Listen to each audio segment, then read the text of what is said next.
Hola, ¿qué tal? Muy buenas tardes. El día de hoy vamos a trabajar con lengua materna español, diferencias entre una obra de teatro y un cuento para el grupo de sexto B de la escuela primaria, General Agustín Castro, turno vespertino. ¿Va? Vamos a iniciar. La obra de teatro. Vamos a ver primero qué es la obra de teatro. La obra de teatro es una representación de una historia que es contada a través del diálogo entre sus personajes. Las obras de teatro se dividen usualmente en actos y estos a su vez se dividen en escenas y se representa como eso lo dice, en un teatro.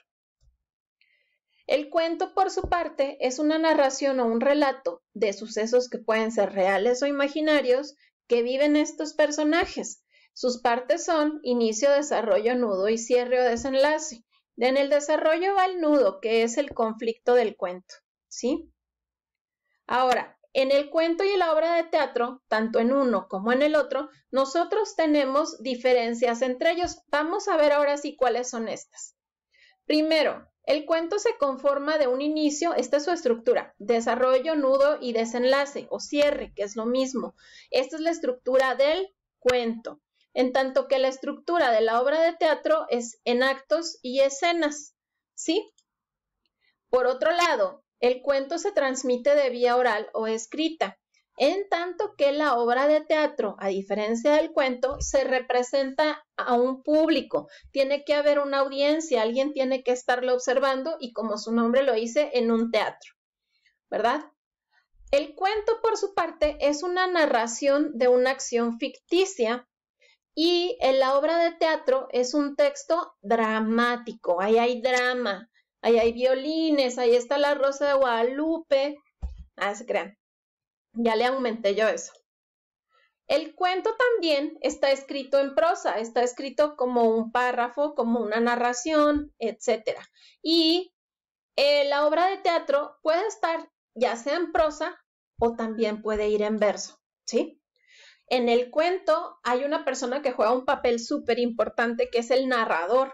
El narrador es quien está contando esta historia y describe justamente lo que hacen estos personajes, los escenarios donde se da el cuento, los lugares que había, la locación, la ubicación, el calor, el clima, todo lo describe el narrador. En tanto que en la obra de teatro, la historia pues se vive a través de los diálogos que tienen los personajes entre sí y en muy raras ocasiones interviene el narrador para explicar un cambio de locación, de ubicación, para saber qué pasó entre un acto y otro o entre una escena y otra.